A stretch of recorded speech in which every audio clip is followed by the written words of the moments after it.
علی احمدیان، تنظیم مرداد،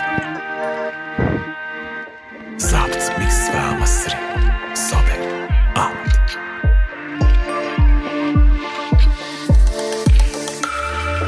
چه شد هم بازیم ایجو باشم کنتاکی حق نکو باشم انگار ازم جدایی بخند برای من ای عشق رویایی بدام افتادم تو چه بی خدایی لج نکو باشم دلبری من اگر نباشی جانم میگیرم انفاس منم از او چشای تو دیدم بار بارشم تو خواب روزم میبینم تخمه دنیا باشم لج کردن هر رفیقی شدن چند مردم چرا خاموشم تو مسیر رویام بازم شکستم فرم تو موج دریام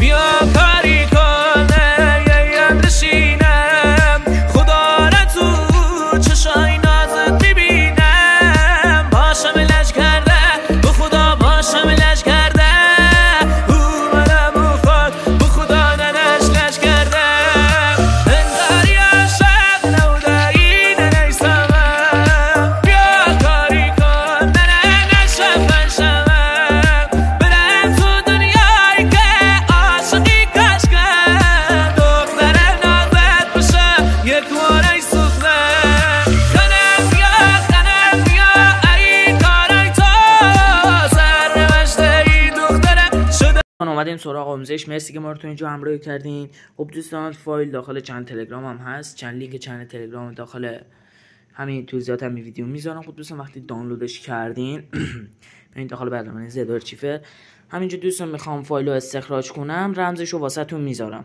خب دوستان ببینین داخل ذخیره در دانلود ها رو میزنیم، یعنی داخل برنامه زد آرشیور استخراج به مکان فعلی رو میزنیم. دوستان با دقت با حروف بزرگ S O K O سوکو دوستان تایید رو میزنین فایل استخراج بشه. دوستان برنامه رو نصب میکنین. وقتی نصب کردین میایین داخل برنامه. دوستان اینجا هر ایمی که دلتون خواست با همون یکی که مثلا میدونین بهتره میتونین ایم بگیرین دوستان میذاریم. من مثلا خودم اینو دوست داشتم. اینجا میتونین دوستان رنگش رو انتخاب کنین، مثلا هر رنگی که دلتون خواست. بعد دوستان اینو میتونین غیب کنین، مثلا میتونین از داخل خود برنامه هم مثلا نامرئیش کنین، میتونین از همونجا که دیشب ویدیو داخل کانال تلگرام گذاشتم میتونین اونجوری هم کنین. دوستان مثلا میتونین بزرگش کنین، کوچیکش کنین. بعد میتونین قشنگ درجه بدین بهش تا 360 درجه. دوستان بعدش میخواین فعالش کنین، الان خاموشه. بعد استارت رو میزنین دوستان، میبینید که همه چی میاره. بعد دوستان استارت که زدین بعد این دوتا دکمه هم حتما فعال کنین. وقتی که فعال کردین و برین داخل گیم دیگه میخواین ریکورد هم بگیرین دیگه واقعا این چشمه رو میزنین دوستان الان معلوم نمیشه. خیلی برنامه خوبه دوستان. خواهشاً لایک کامنت سابسکراید یادتون نره دوستان.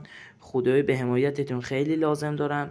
ممبرای کانال تلگراممون از کانال یوتیوبمون واقعا خیلی کمتره. خواهش میکنم که حمایت کنین دیگه. داخل کامنت ها بنویسین که ویدیو بعدی چی باشه. تا ویدیو بعد از کانال مستر سوکو پیس.